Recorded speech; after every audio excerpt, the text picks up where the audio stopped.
குடும்ப நாவல். இதனுடைய பகுதிகள் தான் கேட்டுட்டு இருக்கோம். இந்த நாவலோட அடுத்த பகுதியை இந்த வீடியோல கேட்க போறோம். கேட்கலாமா? பகுதி 2, அத்தியாயம் 8. நிக்கிலா சரி என்று சொன்னவுடன் கோடீஸ்வரன் மும்முரமாக வரன் பார்க்க தொடங்கிவிட்டார். அகிலாவை பார்த்துவிட்டு போன மாப்பிள்ளை வீட்டார் மனம் மாறும் முன் இவளுக்கும் நிச்சயம் பண்ணி இரு கல்யாணத்தையும் நடத்த வேண்டுமே. 2-3 வரன்கள் தட்டி போக இன்று வீரபத்ரன் பெண் பார்க்க வருவதாக ஏற்பாடு சொன்ன நேரத்திற்கு தோழனுடன் பெண் பார்க்க வர நிகிலா அழைத்து வரப்பட்டாள். காஃபி டிஃபனை ஒரு கை பார்த்தானதும் இன்டர்வியூ மாதிரி கேள்விகள் கேட்க ஆரம்பித்தான் வீரபத்ரன். எந்த கன்சர்ன்ல வேலை பார்க்குறீங்க? குப்தா அட்வர்டைசிங் ஏஜென்சில. எத்தனை வருஷமா இருக்கீங்க? 8 வருஷமா. தோராயமா அப்போ ஒரு 10,000 சம்பளம் வரும்ல? 20,000 வருது. என்ன, என்னை விட ஒரு 2,000 ரூபாய் கூட வாங்குறீங்க. No problem. ஆமா, நிலாங்கிற பேர்ல கவிதைகள் எழுதுறது நீங்க தானா? ஆமா, ரொம்ப வருஷமா எழுதிக்கிட்டு இருக்கேன். ரொம்ப அழகா இருக்கீங்க, நல்லா சம்பாதிக்கிறீங்க. அப்புறம் ஏன் இவ்வளவு நாளா கல்யாணம் ஆகாம இருக்கீங்க? பல்லை கடித்தவாறு கூறினாள் நிக்கிலா. இல்ல, எனக்கு கல்யாணமே வேண்டாம்னு சொல்லிக்கிட்டு இருந்தேன், அதான். அப்புறம் இப்ப சரின்னு சொல்லிட்டீங்களாக்கும். எனக்கு பாருங்க, எப்பவுமே ஓப்பனா பேசுறவங்கள பிடிக்கும். இந்த காலத்துல யாருங்க கல்யாணம் வேண்டாங்கிறாங்க? எல்லாம் கல்யாணத்துக்கு முன்னாடியே அப்படி இப்படி இல்ல இருக்காங்க. இதை எதற்காக என்னிடம் கூறுகிறீர்கள் என்பது போல ஒரு பார்வை பார்த்தாள் நிக்கிலா அவனை. இல்ல, நீங்களும் அது மாதிரி யாரையாவது லவ் கிவ் அது இதுன்னு. என்னங்க, நீங்க என்ன பொன் பார்க்க வந்தீங்களா? அப்படி வந்த இடத்துல பேசுற பேச்சா இது? இல்ல, உங்க கவிதைகள்ல காதல் ரசம் சொட்ட சொட்ட வர்ணிச்சு எழுதுறீங்களே, அதான் அனுபவப்பட்ட மாதிரியான எழுத்துன்னு அதான் என்று இழுத்தான். என்ன மிஸ்டர், அதுக்காக மரணத்தை பத்தி கவிதை எழுத ஒரு கவிஞர் செத்து போய் அனுபவிச்சுட்டு அந்த அனுபவத்தை வச்சுதான் எழுதணும்னா அது நடக்காத காரியம். தெரியுதா உங்களுக்கு? என்ன இப்பவே எடுத்தெறிஞ்சு பேசுற மாதிரி பேசுறீங்க? நான் இன்னும் பேசவே ஆரம்பிக்கல. இப்ப நான் பொண்ணு பார்க்க வந்த மாப்பிள்ள முகத்துல காரி துப்பி போடா வெளியேன்னு சொல்ற மாதிரி ஒரு கருவை வச்சு ஒரு கவிதை எழுத போறேன். உங்க என்னப்படி அனுபவம் இல்லாம எதையும் எழுத முடியாதுல்ல? அந்த அனுபவத்தை உங்ககிட்டயே ஆரம்பிக்கலாம்னு இருக்கேன். எப்படி வசதி? வீரபத்ரன் இருண்ட முகத்துடன் எழுந்தான். நிக்கிலா வாசலை நோக்கி கைகாட்டி கொண்டிருந்தாள். என்னப்பா, தரகர் இது மாதிரி வரலாம் கொண்டு வந்திருக்காரு. எப்படி பேசுறான் பாருங்க. நல்ல குணமுள்ள இடமா இருந்தா மட்டுமே சொல்ல சொல்லுங்கப்பா. சரி, நான் சொல்றேம்மா. என்ன இருந்தாலும் உனக்கு 30 வயசாச்சு இல்லையா? அதான் கோடீஸ்வரன் இழுத்தார். அதனால என்னப்பா, இப்ப வந்துட்டு போனானே அது மாதிரி ஒரு ஆளை கல்யாணம் பண்ணிக்கிறத விட 2ஆம் தாரமா இருந்தாலும் பரவாயில்ல, ஒரு நல்ல மனுஷனா நல்ல குணமுள்ளவனா பார்க்க சொல்லுங்கப்பா தரகர்கிட்ட என்று உறுதியாக சொன்னாள் நிக்கிலா. அத்தியாயம் 9. தன்னை வேலையை விட்டு நிறுத்தி விடுவார்களோ என்ற பயத்தில் ஆயா தன் வீட்டு கஷ்டங்களை எல்லாம் சொல்லி புலம்ப வேறு வழி இல்லாமல் தொடர்ந்து ஆயாவை வேலைக்கு வர சொன்னான் ஜெயேஷ். ஊரில் இருந்து விஷயம் கேள்விப்பட்டு வந்த அம்மாவும் தன் கணக்கிற்கு புலம்பி விட்டுத்தான் போனாள். நான் என்ன ஊர்ல உலகத்துல நடக்காததையா சொல்றேன்? நீ ஒன்ன மட்டுமே பாக்குற, குழந்தைய பாடுறா. அன்னைக்கு நீ மட்டும் தலைவலின்னு சீக்கிரம் வரலன்னா என்ன ஆயிருக்கும்னு நினைச்சு பாத்தியா? உண்மையிலேயே அப்படி ஒரு சாத்தியக்கூறு பற்றி நினைக்கையிலேயே உடம்பு உதறி போட்டது ஜெயேஷுக்கு. ஏதாவது ஒன்று ஆகியிருந்தால் அப்புறம் ஆயாவை வருத்தப்பட்டு என்ன பயன்? ஜெயேஷ் கொஞ்சம் கொஞ்சமாக மறுமணம் பற்றி யோசிக்க ஆரம்பித்தான். வாழ வேண்டிய வயதில் ஜெயேஷ் இப்படி போனவளை நினைத்து உருகிக் கொண்டு சன்னியாசி மாதிரி இருக்கிறானே என்பதில் செண்பகத்திற்கு வருத்தம் கொஞ்சம் நெஞ்சமல்ல. ஆனால் அவன் நிலையில் இன்னொரு கல்யாணம் பண்ணிக்கொள் என்றால் அம்மா என்று கூட பார்க்காமல் எடுத்தெறிந்து பேசிவிடவும் வாய்ப்பிருக்கிறது. எனவேதான் குழந்தையை காரணமாக காட்டி இன்னொரு கல்யாணம் பற்றி யோசிக்க செய்திருந்தாள் அம்மா. குழந்தைக்காக என்று அவன் கல்யாணம் பண்ணிக்கொண்டாலும் நாளடைவில் வீட்டோடு ஒருத்தி மனைவியாக வீட்டுக்குள்ளே வளைய வரும்போது அவன் மனம் மாறி மனைவியாக ஏற்றுக்கொள்ளலாம் என்று நப்பாசை செண்பகத்திற்கு. என்ன இருந்தாலும் மகனின் வாழ்வு சிறக்க வேண்டும் என்று எண்ணிய தாய் மனம் அவ்வாறு சிந்தித்தது. ஜெயேஷும் பலவாறு யோசித்து பார்த்தான். ஒரு விதவையை மணந்து கொண்டு வாழ்வு கொடுக்கலாம். ஆனால் தன்னாலேயே சுனிதாவின் நினைவுகளில் இருந்து இன்னமும் மீண்டு வர முடியவில்லை. அது போலவே இன்னொருவருடன் வாழ்ந்து சகலவிதமான சுக துக்கங்களை அனுபவித்து அதில் இருந்து மீள முடியாத ஒரு பெண்ணிற்கு என்னிடமோ குழந்தையிடமோ எப்படி ஒரு ஒட்டுதல் ஏற்படும்? அதுவும் அவளுக்கு ஒரு குழந்தையும் இருந்தால் அந்த குழந்தையையும் பிரணவையும் வளர்க்கும் போது பாரபட்சம் இல்லாமல் நடந்து கொள்ள முடியுமா? விதவை மறுமணத்தை பற்றியெல்லாம் வார்த்தை அளவில் பேசும் யாரும், ஏன் ஒரு மனைவி இழந்தவனும் கூட அதை செயல்படுத்த தன் வாழ்வில் தயக்கமே காட்டுகிறான். ஜெயேஷும் அதே முடிவுக்கே வந்திருந்தான். என்னடா குட்டி போட்ட போன மாதிரி சுத்தர, ஏதாவது சொல்லணுமா? 2 நாட்கள் பேரனுடன் இருந்துவிட்டு கிராமத்துக்கு திரும்பி செல்ல வந்திருந்த அம்மா கேட்டாள். இல்லம்மா, நீ சொன்னது மாதிரி யோசிச்சு பார்த்தேன். நீ சொல்றதும் சரின்னு தோணுச்சு. நீ வேணா தரகிட்ட சொல்லி ஒரு நல்ல பொண்ணா பாரு. குடும்ப பொறுப்பு, அக்கா தங்கை கல்யாணம்னு ரொம்ப வயசாகியும் கல்யாணம் ஆகாத பொண்ணா பார்க்க சொல்லு. அவங்களுக்கு தான் குழந்தைய நல்லா பாத்துக்கிற பக்குவம் இருக்கும். அதை விட முக்கியம், ஆரம்பத்திலேயே குழந்தைக்காக தான் இந்த கல்யாணங்கிறத பொண்ணு வீட்டுல சொல்லிட சொல்லு. என் மனசு சுனிதாவை தவிர இன்னொருத்திய ஏத்துக்கும்னு எனக்கு தோணலம்மா. சம்மதம் சொன்ன ஜெயேஷ் ரூமுக்குள் புகுந்து கொண்டான். தனக்குள் சிரித்துக் கொண்டாள் செண்பகம். ஒரு பெண் சுனிதா இடத்திலிருந்து வளைய வந்தால் நீ மாறாமல் இருக்கையா பார்ப்போம் என்று நினைத்து கொண்டாள் செண்பகம். குழந்தை பிரணவை தூக்கி முத்தமிட்டு விட்டு, உனக்கு சித்தி வரப்போறாடா என்றவாறு கொஞ்சி விட்டு கீழே விட்டுவிட்டு தரகருக்கு போன் பண்ண சென்றாள் செண்பகம். அத்தியாயம் 10. என்னடா, நிகிலாவுக்கு 30 வயசாகுது. அதுக்கு மேல வயசுல எங்க வரம் தேடுறது? 2ஆம் தரம்னாலும் பரவாயில்ல, ஆனா நல்ல குணமுள்ள பையன்தான் வேணுங்கிறது இந்த பொண்ணு. அக்கா தங்கை இருவரின் கல்யாணத்தையும் முடித்து நல்ல கணிசமான கமிஷன் எதிர்பார்த்திருந்த தரகருக்கு ஒன்றும் புரியவில்லை. என்ன செய்யலாம் என்று யோசனையில் இருந்தபோதுதான் செண்பகத்தின் போன் வந்தது. நல்ல பக்குவமும் குடும்ப பொறுப்பும் உள்ள பெண்ணாக, சற்று வயதானால் கூட பரவாயில்லை, ஜெயேஷுக்கு பாருங்கள் என்று செண்பகம் சொன்னது தரகருக்கு பழம் நழுவி பாலில் விழுந்தது போல ஆனது. இரு வீட்டாரும் கொடுக்கக்கூடிய கமிஷன் அவர் கண்முன்னே ஒரு நிமிடம் வந்து போனது. பேஷா பாத்திரலாம், நீங்க சொன்ன மாதிரியே தம்பிக்கு ஒரு இடம் பார்த்துட்டா போகுது. அதுக்கான வேலையே வந்திருக்கு பாருங்கோ. நீங்க சொன்ன மாதிரியே ஒரு இடம் கையில இருக்கு, இன்னைக்கே கொண்டு வரேன். சொன்ன மாதிரியே அன்று மாலையே ஜெயேஷின் வீட்டில் இருந்தார் தரகர். கல்யாணமே வேண்டாம் என்று இருந்தவள் இந்த மட்டும் ஒத்துக்கொண்டாலே மனம் மாறிவிடக் கூடாதே என்று நிகிலாவின் தந்தை கோடீஸ்வரன் நினைத்தார். தன் மனம் மாறுவதற்குள் கல்யாணத்தை முடித்துவிட வேண்டும் என்ற எண்ணத்தில் செண்பகம், ராஜாதிராஜன் இருவரும் இருந்தபடியால் சீக்கிரமே நிச்சயத்துக்கு நாள் குறிக்கும் நிலை வரை வந்துவிட்டது. அம்மா, நீ அவங்க கிட்ட சொல்லிடு, நிச்சயம் எல்லாம் வேண்டாம், ஒரு நாள் போய் வெத்தலை பாக்கு மாத்திப்போம். சிம்பிளா ஒரு கோயில்ல கல்யாணம் ஏற்பாடு பண்ண சொல்லு, அது போதும் என்றான் மகன். மகனின் மனநிலை தெரிந்ததால் வேற எதுவும் சொல்லாமல் சரி என்று சொல்லி வைத்தாள் செண்பகம். பின் வேதாளம் திரும்ப முருங்கை மரம் ஏறின கதையாகிவிடப் போகிறதே என்ற கவலைதான் அவளுக்கு. ஆனா அதுக்கு முன்னாடி அந்த பொண்ண, நிகிலாவா ஷகிலாவா, நான் அந்த பொண்ணை பார்த்து பேசணுமா. நாளைக்கு சாயங்காலம் அவங்க ஆபீஸுக்கு போய் பாக்குறேன்.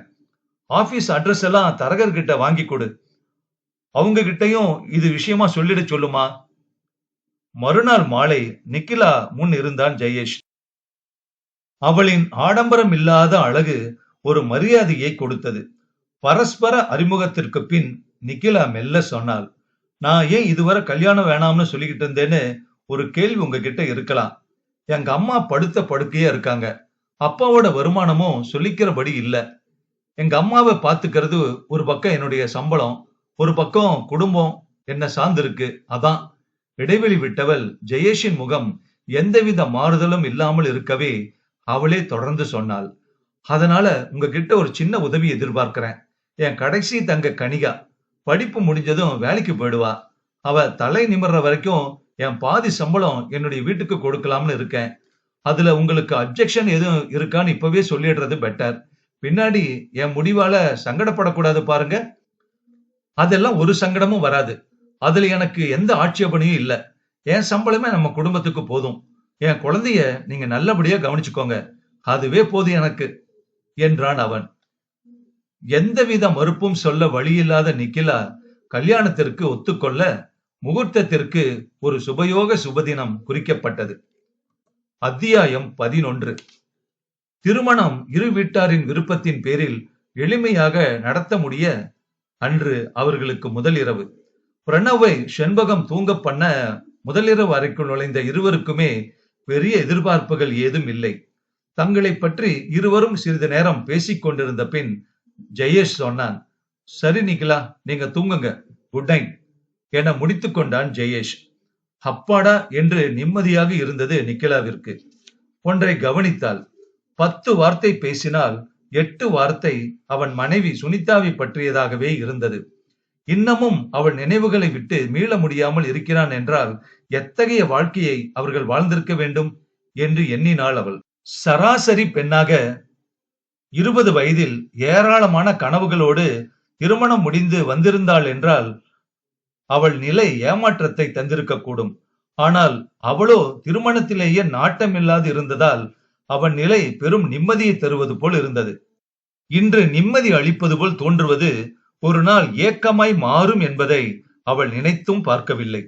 காலை குளித்து ஈரத்துண்டு கட்டிய தலையுடன் காஃபி எடுத்துக்கொண்டு போக முற்பட்ட போது அவளை வழிபறித்தார் போல் வந்து, இரு, ஜெயேஷுக்கு தானே நான் கொடுக்கறேன், நீ போய் காஃபி குடி, குடிச்சிட்டு சாமி கும்பிடு என்றவாறு பிடுங்காத குறையாக செண்பகம் காஃபி டம்ளரை வாங்கி கொண்டு போக நிக்கிலாவின் முகத்தில் குழப்ப ரேகை. என்ன நடக்கிறது என்று தெரிந்து கொள்ளும் ஆர்வம் குறுகுறுக்க ஜெயேஷின் அறையில் எட்டி பார்த்தாள் நிக்கிலா. இறந்து போன சுனிதாவிற்கு துரோகம் செய்துவிட்டோம் என்ற குற்ற உணர்வு மேலிட அவளின் புகைப்படத்தை மடியில் வைத்துக் கொண்டு அதை தடவி கொண்டிருந்தான். அப்போதுதான் முதலில் சுனிதாவின் படத்தை பார்க்கிறாள் நிகிலா. நல்ல களையான முகம், மாநிறத்துக்கும் சற்று குறைவான நிறம் என்றாலும் மூக்கும் ஒளியுமாக இருந்தாள் சுனிதா. நிக்கிலாவிற்கு சுனிதாவின் இடத்தை தான் ஈடு செய்ய முடியுமா என்ற பயம் முதல் முறையாக வந்தது. ஆச்சு. அடுத்து வந்த முகூர்த்த நாளில் அகிலா கல்யாணமும் தடபுடலாக நடந்து முடிந்தது. ஒரு சில நாட்கள் இருந்துவிட்டு செண்பகம் ஊருக்கு கிளம்பவும் நிக்கிலா ஜெயேஷ் தனி வாழ்க்கை ஆரம்பமானது. குழந்தை பிரணவ் நிக்கிலா காலையே சுற்றி சுற்றி வந்து மா மா என்று மழலையில் கொஞ்சியது. இயல்பாகவே குழந்தைகள் மீது கொள்ளை பிரியம் கொண்ட நிக்கிலாவிற்கும் பிரணவை மிக பிடித்து போனதில் ஆச்சரியமில்லை. 10 நாட்கள் லீவு போட்டுவிட்டு அன்று நிக்கிலா அலுவலகம் சேரும் நாள். இந்த 10 நாள் லீவில் அவள் குழந்தைக்கு கிரெச், குழந்தைகள் காப்பகம் பார்த்து ஏற்பாடு செய்திருந்ததால் சிரமம் இல்லாமல் டென்ஷன் இன்றி குழந்தையை அங்கு விட்டுவிட்டு அலுவலகம் வந்தாள். மாலை குழந்தையுடன் வந்து இரவு சமையலுக்கு வேண்டியதை எல்லாம் முடித்தாகிவிட்டது. ஜெயேஷுக்கு என்ன பிடிக்கும் என்பதை அவளால் இதுவரை கண்டுபிடிக்க முடியவில்லை. எது போட்டாலும் குனிந்த தலை நிமிராமல் சாப்பிடுகிறான். ஏதும் வேண்டும் என்று கூட கேட்பதில்லை. பிரணவ் சாப்பிட்டானா, தூங்கினானா போன்ற விசாரிப்புகளோடு சரி, டிவியை ஆன் செய்துவிட்டு குழந்தையுடன் உட்கார்ந்தாள் நிக்கிலா. ஜெயேஷுக்கும் அவளை எதுவும் கேட்க வேண்டிய அவசியம் இல்லை. அவள் பிரணவை ரொம்ப நன்றாக பார்த்துக் கொள்வதை அவன் தள்ளி நின்று கவனித்துக் கொண்டுதான் இருந்தான். 2ஆம் தாரம் எப்படி வருவாளோ, குழந்தை அவளிடம் பாடுபடாமல் இருக்க வேண்டும் என்றெல்லாம் கவலைப்பட்டவனுக்கு நிக்கிலா குழந்தையிடம் பாசமாக இருந்தது மிகவும் ஆறுதலாக இருந்தது. ஜெயேஷ் இரவு 9 மணிக்கு கையில் புது செல்போனுடனும் மல்லிகை பூவுடனும் உள்ளே நுழைந்தான். அத்தியாயம் 12. கைகளை முந்தானைகள் துடைத்துக் கொண்டு சமையல் அறையில் இருந்து வந்தாள் நிக்கிலா. ஜெயேஷின் கையில் மல்லிகை பூவை கண்டதும் அவள் இதழ்களில் அவளை அறியாமல் புன்னகை அரும்பியது.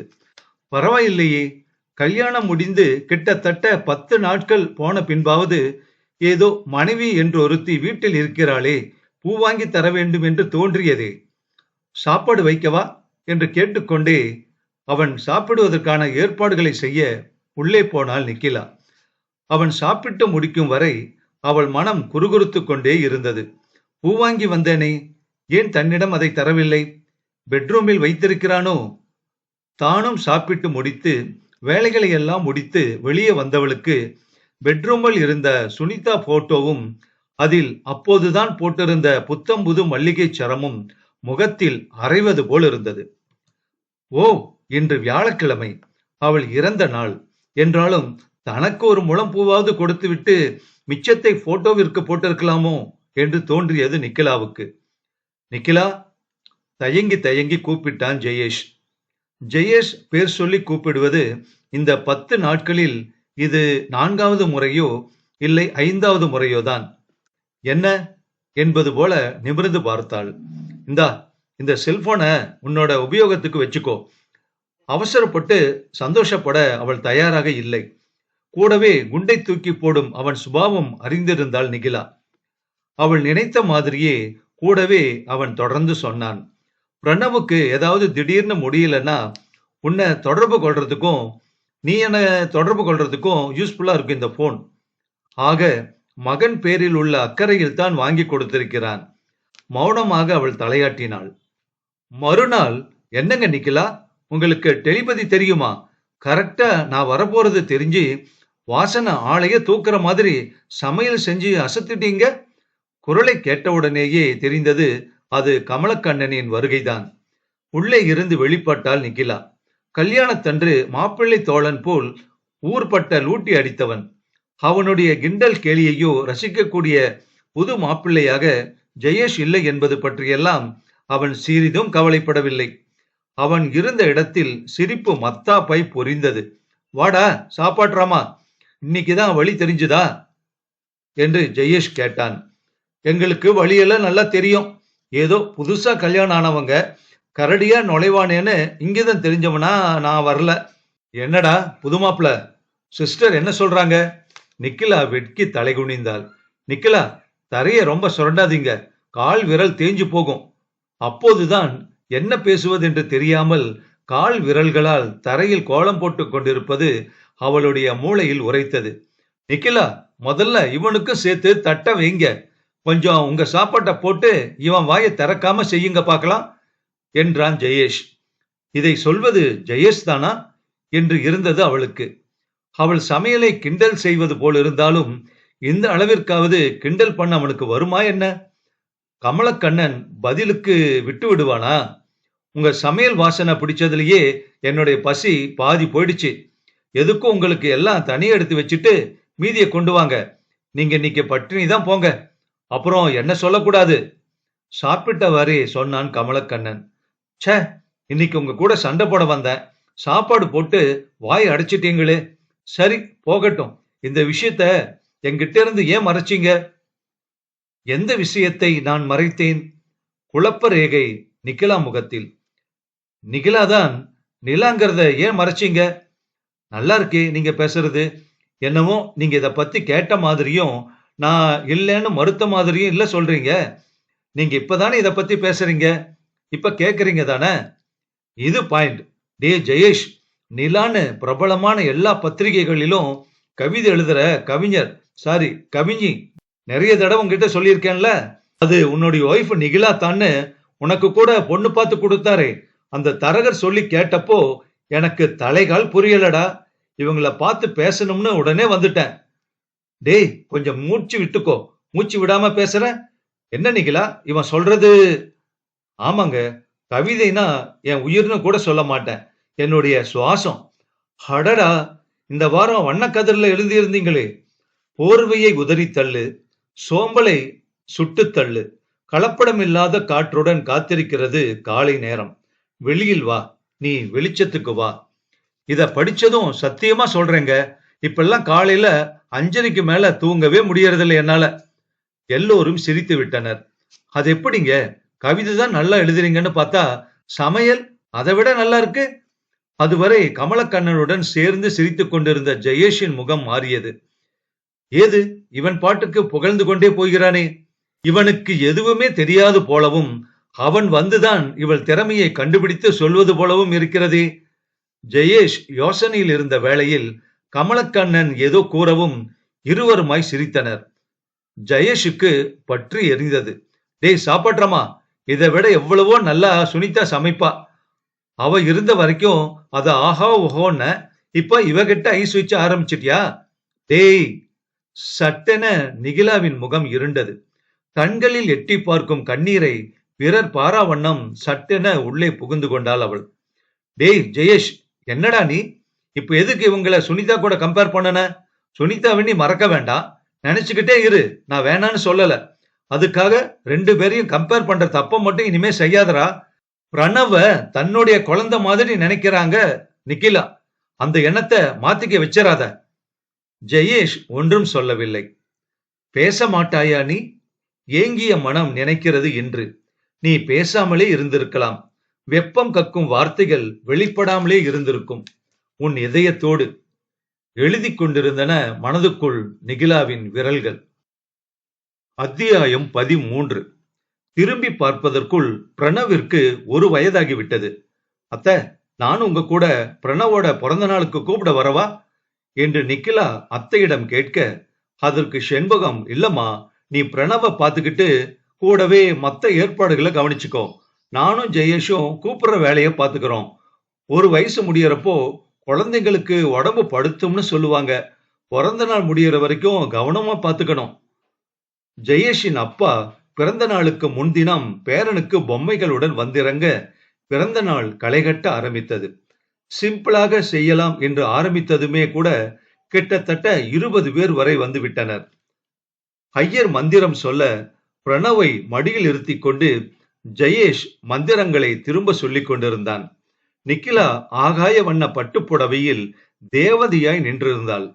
அடுத்து ஜெயேஷுடன் மனையில் உட்கார வேண்டுமே. பூவை சரி செய்து கொண்டு முன்னாடி இழுத்து விட்டு கொண்டாள். குழந்தையோட அம்மா எங்க? வந்து மனையில உட்கார சொல்லுங்கோ. ஐயரின் குரல் கேட்டு ஓரடி எடுத்து வைத்தவள் அப்படியே நின்றாள். என்ன ஐயரே, தெரியாத உங்களுக்கு என்று கூறிவிட்டு ஐயரிடம் ஜெயேஷ் ஏதோ முணுமுணுக்க, அவர் அப்படியா, அப்ப சரி என்றவாறே அடுத்த மந்திரத்திற்கு போய்விட்டார்.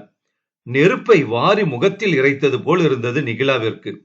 இதை கண்டு கொண்டிருந்த அவளுடைய தங்கைகள் அகிலா, கனிகாவிற்கும் அக்காவோட நிலைமை கண்களில் கண்ணீரை வரவழைத்தது. என்ன மனிதன் இவன்? இவன் குழந்தையை பார்த்து கொண்டு வீட்டோடு ஆயா போல இருக்க அக்கா வேண்டும். மனையில் இவன் அருகில் மனைவியாய் அமர தகுதி இல்லையோ? வேறென்ன கூறியிருப்பான் ஐயரிடம்? பிரணவின் அம்மா இவள் இல்லை, இவளை குழந்தையை பார்த்து கொள்ள கல்யாணம் செய்து கொண்டிருக்கிறேன் என்று கூறியிருப்பானோ? அதுதான் நடந்திருக்கும். அகிலாவுக்கு அந்த காட்சியை கண்டதும் ஆத்திரமாய் வந்தது. ஒரு சில நிமிஷங்கள் அங்கேயே நின்று கொண்டிருந்த நிக்கிலா பின் தனக்கு அங்கே ஏதும் வேலையில்லை என்று தீர்மானித்தவளாய் தன் ரூமுக்குள் போனாள். கூடவே அகிலாவும் கனிகாவும் சென்றார்கள். அவள் அவ்வாறு முகம் சிரித்து போவதை 2 கண்கள் பார்த்து கலங்கின. அவற்றுக்கு சொந்தமானவன் ஆம், கமலக்கண்ணன் தான். அடுத்த சில நாட்களில் ஜெயேஷின் பெற்றோர் ஊருக்கு கிளம்பி போக வீடு சகஜ நிலைக்கு வந்தது. ஆபீஸ் போக துவங்கிய 2ஆம் நாள் திடீரென்று மாலை 4 மணிக்கு அவள் செல்போனுக்கு வந்த நம்பரை பார்த்தாள். பிரணவை விடும் கிரெச்சில் இருந்து போன். பிரணவுக்கு காலையில நீங்க விட்டுட்டு போன அப்புறம் 1 மணி நேரத்துல உடம்பு சுட ஆரம்பிச்சிருச்சு. நான் குரோசன் சிரப்பு கொடுத்து தூங்க பண்ணினேன். ஆனா இப்ப பார்த்தா உடம்பு நல்லாவே சுடுது. எனக்கு என்ன பண்றதுன்னே தெரியல. நீங்க வர்றீங்களா? இதோ இப்பவே புறப்பட்டு வரேன். பிரணவ் என்ன பண்ணிக்கிட்டு இருக்கான்? விளையாடுறானா என்று பதற்றத்துடன் கேட்டாள் நிக்கிலா. இல்லைங்க, சோர்ந்து போய் படுத்திருக்கான். எப்பவும் துரு துருன்னு இருக்கிற பையன் சோர்ந்து போயிருக்கவும் பக்குன்னு இருக்கு. அதான் உடனே நான் போன் பண்ணிட்டேன். கிரிஜா, நீங்க அவனை பாத்துக்கோங்க. இதோ நான் இன்னும் 1/2 மணி நேரத்துல அங்க வந்துடுறேன். பர்மிஷன் சொல்லிவிட்டு கிளம்பியவள் ஜெயேஷை தொடர்பு கொண்டு பார்த்தாள். ரிங் போனாலும் அவன் எடுத்து பேசவில்லை. ஒருவேளை வண்டியில் எங்காவது போய்கொண்டிருக்கிறானோ என்னவோ. சரியாக 1/2 மணி நேரத்தில் கிரச்சில் இருந்தாள். நல்ல ஜுரம், எப்படியும் 100 டிகிரிக்கு மேல் இருக்க வேண்டும். கிரிஜா எப்போது புரோசின் கொடுத்தாள் என்று கேட்டுக்கொண்டு வீட்டுக்கு வந்தாள். பாலை காய்ச்சி அதனுடன் கொஞ்சம் மில்க் பிரெட்டையும் பிரணவை சாப்பிட வைத்துவிட்டு போனை எடுத்து மீண்டும் டயல் செய்தாள். அத்தியாயம் 14. Hello, child care hospital? Yes. Hello madam, appointment ஒன்னு பிக்ஸ் பண்ணணும். பேர் என்ன சொல்லுங்க? பிரணவ், 1 வயசு. மேடம், உங்க டோக்கன் 67. இன்னும் 1/2 மணி நேரத்துல இங்க இருக்கணும். குழந்தையின் மெடிக்கல் ஃபைலை எடுத்துக்கொண்டு குழந்தையை தூக்கி தோளில் போட்டுக்கொண்டு கிளம்ப எத்தனிக்கும் போது மறுபடி போன். ஒருவேளை ஜெயேஷாக இருக்குமோ? ஆனால் பேசியது செண்பகம். நான் நிகிலா பேசுறேன் அத்த. அவர் இன்னும் வீட்டுக்கு வரல. அவன் வரும்போது வரட்டும். நான் உங்ககிட்ட பேசலாம்னு தான் போன் பண்ணேன். மாமா எப்படி இருக்கார் அத்த? அவருக்கு என்ன, வயலுக்கு போனா வேற நினைப்பே இருக்காது. ஆமா, ஜெயேஷ் உங்ககிட்ட பாசமா இருக்கான் தானே? அவள் பதில் சொல்லவில்லை. கவலைப்படாதேமா, போக போக சரியாயிடும். சரி, பேரன் எப்படி இருக்கான்? பிரணவுக்கு நல்ல ஜோராத்த. இவருக்கும் போன் பண்ணினா இவர் எடுக்கவே இல்லை. அதான் நான் பிரணவை தூக்கிட்டு டாக்டர் கிட்ட போயிட்டு இருக்கேன். குழந்தைய பார்க்க எங்க போயிட்டாம என்று ஆத்திரப்பட்டாள் அம்மா. ஆமா, இன்னைக்கு ஏப்ரல் 30ஆம் தேதி இல்ல? யா, அதான் அந்த அனாதை குழந்தைகளை பார்க்க போயிருப்பான். என்ன அனாதை குழந்தைகள்? வியப்பில் நிமிர்ந்தது நிகிலாவின் முகம். என்னத்தை சொல்றீங்க? ஒன்னும் புரியலையே. அதாமா, இன்னைக்கு ஏப்ரல் 30 சுனிதாவோட பிறந்த நாள்.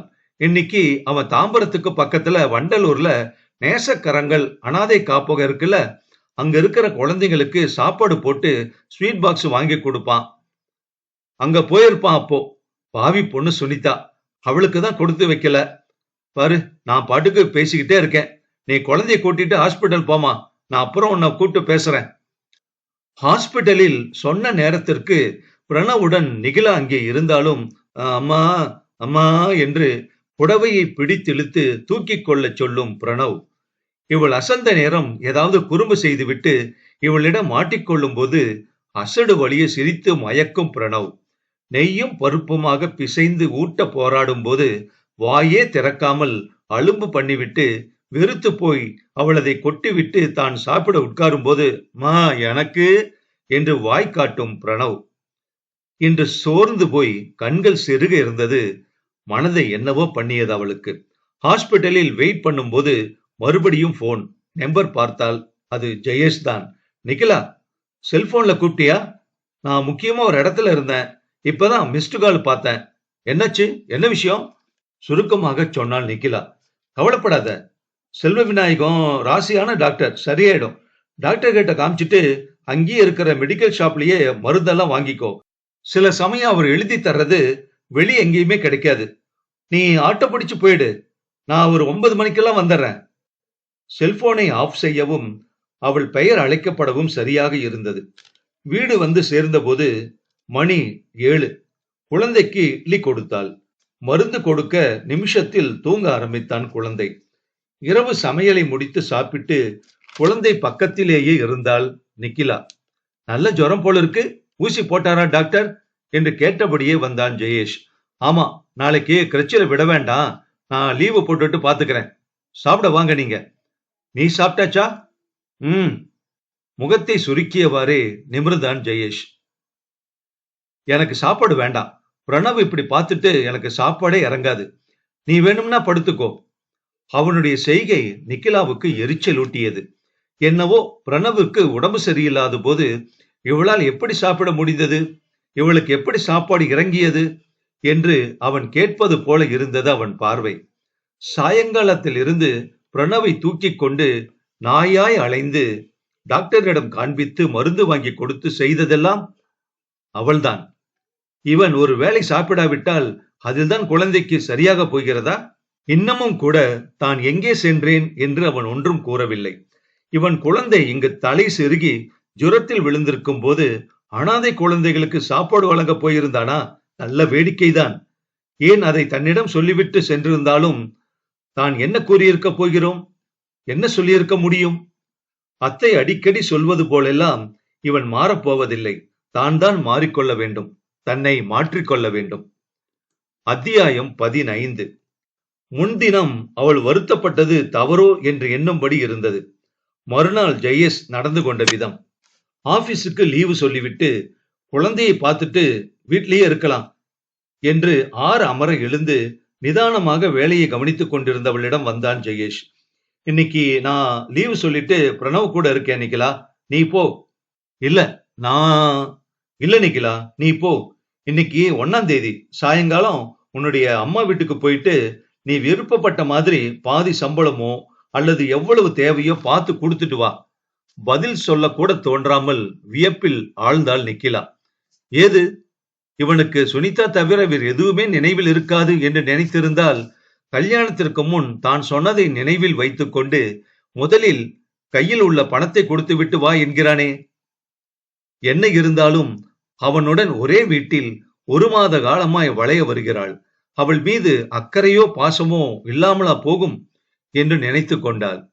உன்னுடைய அம்மாவுக்கு கூட அவங்க விருப்பப்பட்டா வீட்டோட பாத்துக்கிற மாதிரி நர்ஸ் யாரையாவது ஏற்பாடு செஞ்சு கொடுத்துரு. அந்த செலவு கூட நாம கொடுத்துடலாம். நான் உன்னுடைய அம்மா அப்பாவை விசாரிச்சுதான் சொல்லு என்றவாறு நிறுத்தியவன் பின் மெல்லிய குரலில் சொன்னான்.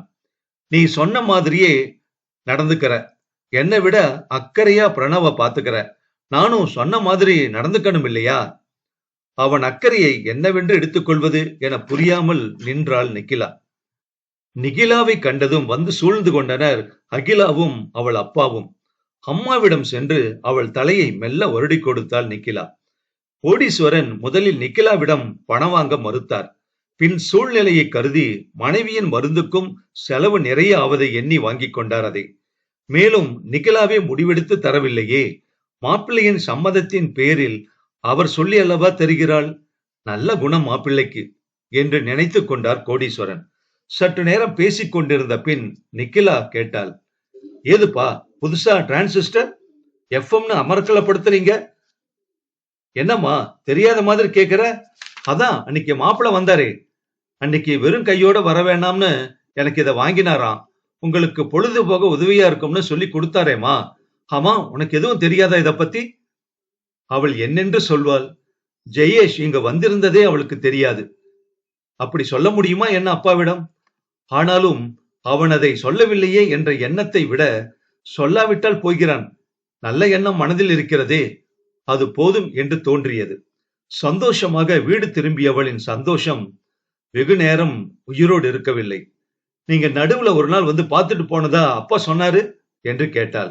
ஆமா நிகிலா, என் அம்மா வந்திருக்கிற போது நீ அவங்கள எவ்வளவு நல்லா மரியாதையா கவனிச்சுக்கிற. நானும் பதிலுக்கு ஏதாவது பண்ணணும்னு தோணிச்சு. That's all. இந்த வீட்டில் என் குழந்தையிடம் என் அம்மாவிடம் நீ எப்படி நடந்து கொள்கிறாயோ அதன்படிதான் நானும் உன்னிடம் உன் வீட்டாரிடம் நடந்து கொள்வேன் என்று சொல்லாமல் சொல்கிறானா? நாட்குறிப்பை எடுத்து மனதின் பாரத்தை வார்த்தைகளாக்கினாள் நிகிலா. நீ பாம்பா பழுதா? நீ வரமா சாபமா? நீ தவமா தண்டனையா? நீ புதிரா விடையா? புரியாவிட்டாலும் கூட சுவாரஸ்யமாய்த்தான் உள்ளது உன்னுடனான வாழ்க்கை. அத்தியாயம் 16. Many more happy returns of the டே.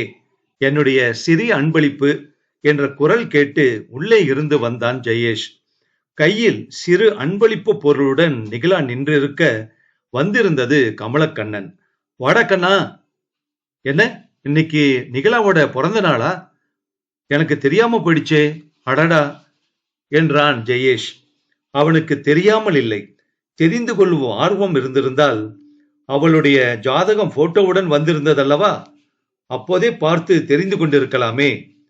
உங்களுக்கு எப்படி இது தெரியும்? திடீரென்று வந்த வாழ்த்துக்களால் வார்த்தை தடுமாற கேட்டாள் நிகிலா. இந்த பத்திரிகையில பாருங்க, இதை வச்சுதான் நான் கண்டுபிடிச்சேன்.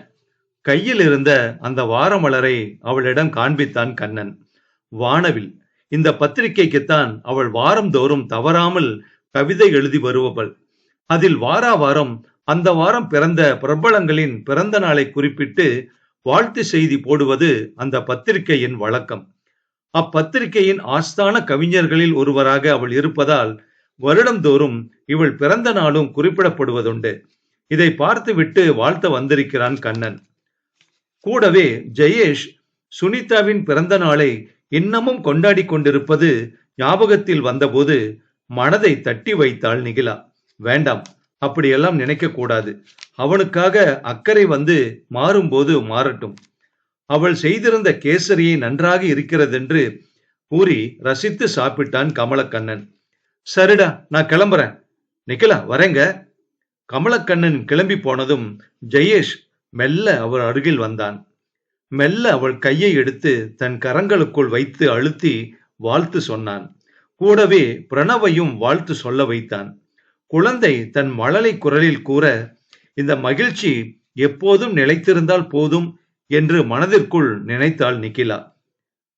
மாலை அலுவலகம் முடிந்து நேரே துணிக்கடைக்கு வந்துவிட்டான் ஜெயேஷ். நிகிலாவிற்கு இந்த கலர் பிடிக்குமா, அந்த கலர் பிடிக்குமா என்று ஒவ்வொன்றாக தள்ளி, பின் ஆகாய வர்ணத்தில் பிங்க் நிற பூக்கள் சிதறியிருந்த ஒரு சேலையை வாங்கினான். கண்டிப்பாக நிகிலா அதை எதிர்பார்த்திருக்க போவதில்லை. அவள் ரியாக்ஷன் என்ன மாதிரி இருக்க முடியும் என்று யூகிக்க முயன்றான். வெட்கப்படுவாளா, இல்லை சந்தோஷத்தில் முகம் சிவக்குமா? இது மாதிரியெல்லாம் கற்பனை செய்து பார்ப்பதே ஜெயேஷுக்கு புது அனுபவமாக இருந்தது. இதுவே சுனிதாவென்றால் மிகவும் விலை உயர்ந்த சுடிதாரை கையில் வைத்துக்கொண்டு, இது நல்லா இருக்கிறதா ஜெய் என்று கேட்பாள். அதை வாங்க வேண்டும் என்ற ஆர்வம் கொப்பளிக்கும் முகத்தோடு கேட்பவளிடம் வேறென்ன சொல்வான் அவன்? சரி வாங்கிக்கொள் என்பதை தவிர. கூடவே மல்லிகை பூ வாங்கிக் கொண்டான். தன்னை தவறாக நினைப்பாளோ என்று கூட அவனுக்கு தோன்றியது. இதில் என்ன இருக்கிறது? இதுவரை நிகிலாவை ஷாப்பிங் எங்குமே அவன் அழைத்து சென்றதில்லை. ஒரு புடவை கூட வாங்கி தந்ததில்லை என்பது உறுத்தலாய்ப்பட்டது அவனுக்கு. ஆசையாய் வீட்டுக்கு வந்தவனை வரவேற்றது வாசலில் தொங்கிய பூட்டு. அத்தியாயம் 17. எங்க போயிருப்பாள் நிகிலா? அவனிடம் சொல்லாமல் எங்க போக மாட்டாளே, அதுவும் பிரணவை தூக்கி கொண்டு. தன்னிடம் இருந்த மாற்று சாவியால் கதவை திறந்து உள்ளே நுழைய முயன்ற போது டக்கென கதவை திறந்ததில் கால் கட்டை விரலில் கதவு நன்றாக பட துடிதுடித்து விட்டான் ஜெயேஷ். ஏற்கனவே நிகிலா வீட்டில் இல்லாதது, காலில் பட்டது எல்லாம் சேர்ந்து அவனை நிலை தடுமாற வைத்து யோசிக்க விடாமல் செய்தது. காரணமில்லாத கோபம் வர கையில் இருந்த கார்டுடன் பீரோவில் வைத்தான் புடவையை. ஆசையாய் வாங்கி வந்திருக்கவே கூடாது. காலை பிடித்துக்கொண்டு வலியினால் கண்களை மூடியவாறே எவ்வளவு நேரம்தான் அவன் அமர்ந்திருந்தானோ. பா, கால்களை கட்டி கொண்டது குழந்தை பிரணவ். அப்பா, நான் அம்மாவோட கோயிலுக்கு போனனே. மழலையில் கொஞ்சியது குழந்தை. குழந்தைதான் என்றாலும் ஏற்கனவே பட்ட காலிலேயே குழந்தை கை வைக்க தாளமாட்டாத வழியில் ஐயோ அப்பா என்றான். அடடா, கால்ல என்ன ரத்தம் கண்ணி போயிருக்கு? கதவுல கால் நசுக்கிட்டாதான் இப்படி ஆகும். இருங்க, போய் கொஞ்சம் எண்ணெய் காய்ச்சி வந்து தடவுறேன். சொல்லியவாறே எண்ணெய் எடுத்து வந்து தடவினாள் நிகிலா. மன்னிப்பு கோரும் தொடியில், நான் கோயிலுக்கு போயிருந்தேன், நீங்க வர்றதுக்குள்ள வந்துடலாம்னு தான் போனேன். ஆனா கோயில்ல நல்ல கூட்டம், அதான் லேட்டு. காஃபி சாப்பிட்டீங்களா? ஆஹா இல்ல, முதல்ல காஃபி கொடு. வாசல் கதவை திறக்கிற போதே கால்ல பட்டுடுச்சு, ஏதோ டென்ஷன் என்றான் ஜெயேஷ். மௌனமாக நிகிலா உள்ளே போனாள். அவளுக்கு தெரியாதா என்ன டென்ஷன் என்று? வீட்டுக்கு வரும்போது இவள் இல்லை என்று கடுப்பாகி இருக்கும். இருந்திருந்தால் மட்டும் என்ன? கோயிலுக்கு போகலாம் வா, இன்று உன்னுடைய பிறந்த நாளாயிற்றே என்று கூட்டிக் கொண்டு போக போகிறானா? அட்லீஸ்ட் ஒரு முழம் பூவாவது? அவளை அறியாமல் அவள் பார்வை அன்று மலர்ந்த ஜாதிப்பூ போட்டிருந்த சுனிதாவின் போட்டோவிற்கு சென்றது. அன்று வியாழக்கிழமை என்பது நன்றாகவே நினைவில் நின்றது. அவன் செய்வான். கமலக்கண்ணன் கூறியிருந்தானே, ஒரு காலத்தில் இவள் கல்யாணத்திற்கு முன்பு சுனிதாவின் செருப்பு, அவள் வைத்திருந்த கைப்பை எல்லாம் வைத்து பூஜித்தவனாயிற்றே. பின் ஏன் இந்த கல்யாண ஆசையெல்லாம் அவனுக்கு? சலிப்புடன் யோசித்தவாறே காஃபியை கையில் கொடுத்துவிட்டு கையில் வார பத்திரிகையுடன் தன் அறைக்குள் நுழைந்தாள் அவள். பின்னாலேயே ஜெயேஷின் அம்மா உள்ளே நுழைந்தார். அடடே, என்னம்மா திடீர்னு வரப்போறதா ஒரு போன் கூட பண்ணலையே. பாதி ஷேவிங்கில் ஆட்டோ சப்தம் கேட்டு எட்டி பார்த்த ஜெயேஷ் அம்மாவை பார்த்து கேட்டான். என்னடா ஜெயேஷ், என் புள்ள வீட்டுக்கு வர்றதுக்கு நான் போன் பண்ணிட்டு தான் வரணுமா? ஞாயிற்றுக்கிழமையாச்சே, வீட்டுல தான் இருப்பேன்னு தான் நான் சொல்லாம வந்தேன். எங்கே என் ஒரு பேரப்புள்ள? ஆட்டோவிற்கு பணம் கொடுத்து விட்டு ஜெயேஷ் ஏற்கனவே சாமான்களோடு உள்ளே போயிருக்க பின்னாலேயே நடந்து வந்தாள் செண்பகம். நலம் விசாரித்தான பின்பு மெதுவாக கூறினாள் அம்மா. உங்க அப்பாவோட பெரியப்பா பேரனுக்கு கல்யாணம் தெரியும் இல்லையா? அதுக்கு அப்பாவும் கோயம்புத்தூர் போயிட்டாரு. நான் ஒரே ஆளா வீட்டுல கொட்ட கொட்ட உட்காந்துட்டு என்ன பண்ண போறேன்? சரி, உங்களை எல்லாம் பார்த்துட்டு 2 நாள் இங்க இருந்துட்டு போலாம்னு வந்தேன். மாலையில் நிகிலா, செண்பகம் இருவருமாக பிரணவை தூக்கி கொண்டு நிகிலாவின் வீட்டுக்கு போய் அவள் அம்மாவை பார்த்து விட்டு வந்தனர். உடல்நிலையில் எந்த மாற்றமும் சாத்தியமில்லை என்றாலும் தன் 2 பெண்களும் கல்யாணமாகி நிறைவுடன் வாழ்கிறார்கள் என்ற நிம்மதி அந்த அம்மாளின் முகத்தில் தெரிந்தது. மருமகளின் சமையலை புகழ்ந்து கொண்டே நிறைவாக செண்பகம் சாப்பிட ஜாடை கண்ணால் ஜெயேஷை பார்த்தாள் நிக்கிலா. அன்று மட்டம் தட்ட குறை சொன்னவன் அல்லவா அவன்? டிவி பார்த்து கொண்டே எப்படியோ இரவு 10 மணி வரை ஓட்டிவிட்டாள் நிக்கிலா. பிரணவ் தூங்கிவிட செண்பகம் நிக்கிலாவிடம் கூறினாள், சீக்கிரம் போய் படுமா, நாளைக்கு எழுந்து ஆபீஸ் போகணுமே, ஜெயேஷ் வேற உனக்காக காத்துட்டு இருப்பான் என்று செண்பகம் கூறினாள். கேட்டுக்கொண்டு மௌனமாக நின்று கொண்டிருந்தாள் நிக்கிலா. இந்த நாவலோட தொடர்ச்சி அடுத்த பகுதியில் கேட்கலாம்.